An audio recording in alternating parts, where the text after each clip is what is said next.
හයි කොහොමද ඔයගලන්ට? කාලෙකින් ඔන්න මම වීඩියෝ එකක් අරගෙන ආවා. මේ වීඩියෝ එක ටිකක් පරණයි.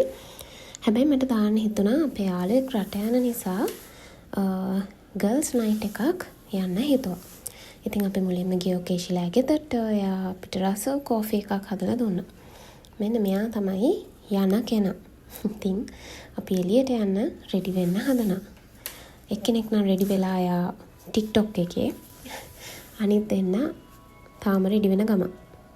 ඉතින් මම එයාලා රෙඩි වෙනකන් බලාගෙන ඉන්නවා. ඉතින් අපි ඩිසයිඩ් කරේ දියත පාක් එකට යන්න. ගිය ගමන්ම ඉතින් බැලුවේ කන්න මොනවද තියෙන්නේ කියලා. ඊට පස්සේ අපි හිතුවා මෙතනින් කන්න නැතුව ද ස්ටේෂන් එකට ගියොත් හොඳයි කියලා. ඉතින් අපි කට්ටියම ද ස්ටේෂන් එකට යන්න එතන තියෙන බෝට් එකට නැග්ගා. ඉස්සර නම් මං හිතන්නේ මෙතන රුපියල් 50ක් ගත්තා. හැබැයි දැන් ෆ්‍රී ඔෆ් චාර්ජ් මං හිතන්නේ. බලන්නකො මෙතන වීව් එකත් එක හරිම ලස්සනයි බෝට් එකේ යනකොට. ඔයාලත් ගියොත් දියත ස්ටේෂන් එකට අනිවාර්යෙන් යන්න. ඔන්න අපි ආවා ස්ටේෂන් එකට. ඊට පස්සේ සීටින් ඒරියා එක මෙහෙම තමයි තියෙන්නේ.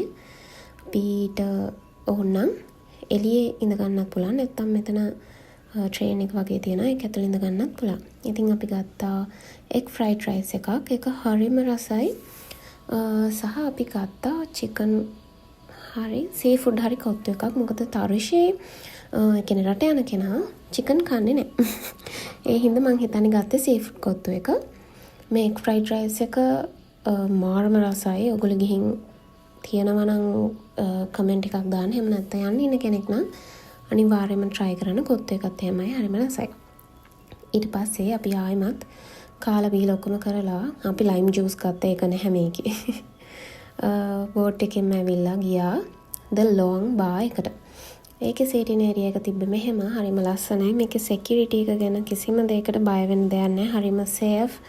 පාඩුවේ හිටියොත් පාඩුවේ ගිහින් එන්න පුළුවන්. මේ තියෙන අපි ගත්ත strawberry mojito එක. මේ තියෙන අපි ගත්ත lime mojito එක.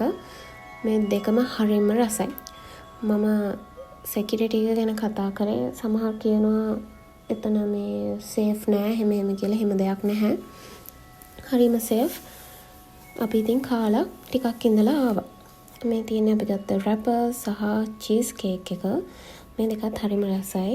cheese cake එක වැඩියෙන් රසයි wrapper එකට වඩා. wrapper එක ඇත්තටම කෑවේ නැහැ. මොකද අපි කලිනුත් කාලා හිටපු නිසා. ඊට පස්සේ එතන ටික වෙලාවක් ඉඳලා ආයෙමත් අපි ඔකේෂිලාගේ ගෙදරට යන්න ආවා. ඇවිල්ලා එනකොට ආයෙ බඩගිනි. ගෑනම කොහොමද හැම වෙලෙම කන්න හොඳට දන්නවනේ. ඉතින් ඔකේෂි අපිට හදලා දුන්නා කොත්තුමි. ඊට පස්සේ පහවදා ලන්ච් එකට අපි ගියා ආකාඩියා එකට.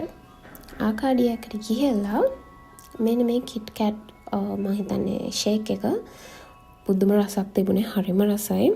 අපි ඊට පස්සේ ගත්තා ආයෙමත් එක් ෆ්‍රයිඩ් රයිස් එකක්. මොකද තාරුෂි කන්නේ නැති හින්දා.